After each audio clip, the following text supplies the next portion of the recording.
ইউটিউবে যদি দেখেন মানে চটকদার বিভিন্ন শিরোনাম দিয়ে, তারপরে কিছু পোর্টালে চটকদার শিরোনাম দিয়ে বিস্তারিত দেখুন, অনলাইন ক্লিক করুন, অনলাইন ক্লিক করলে আপনাকে অন্য একটা সাইড নিয়ে যাওয়া হয়। তো এই জিনিসগুলো আসলে আমি মনে করি ধরেন এটা যদি প্রাতিষ্ঠানিকভাবে বা আমরা রাজনৈতিকভাবে সোশ্যালভাবে যদি হ্যান্ডেল না করা হয় তাহলে কিন্তু এটা একটা ব্যাড ইম্প্যাক্ট করতে পারে। আমি আরেকটা উদাহরণ আপনাকে দিই।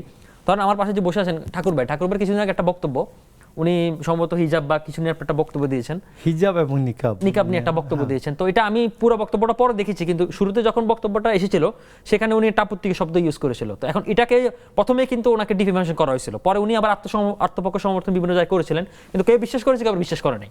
তো যারা বিশ্বাস করে নাই তারা কিন্তু এখনো ঠাকুর ভাইকে বিভিন্ন জায়গায় গালিগালাজ করে দিচ্ছে। এখন হয়তো এমন ধরে এই আজকে আমি একটা ফটোশপ শেয়ার করছি, সেখানেও ওনাকে গালিগালাজ করা শুরু করছে। তো এখন এই যদি জিনিসটা কিন্তু উনিও সাফার হচ্ছে, তখন এই আরো বড় লেভেলের যারা, তো তাদের ক্ষেত্রে আরো বড় বিগ ইম্প্যাক্ট তৈরি করতে পারে। তো আমি মনে করি ধরেন এটা আসলে এই ব্যাড প্র্যাকটিসটা আমাদের সামাজিকভাবে বন্ধ করা উচিত এবং আমাদের প্রাতিষ্ঠানিকভাবে এটাকে নিয়ে সচেতনতা বৃদ্ধি করা উচিত। কারণ এটাকে নিয়ে আসলে সে পর্যাপ্ত লেভেলে অ্যাডভোকেসি বলেন, ইনফরমেশন গ্যাদারিং করবেন বলেন, সেটা আসলে খুব আমার কাছে সাফিসিয়েন্ট লেভেল মনে হচ্ছে না, এবং এটা আমাদের মানে একটা নৈতিক শিক্ষার মধ্যেই তো পড়ে।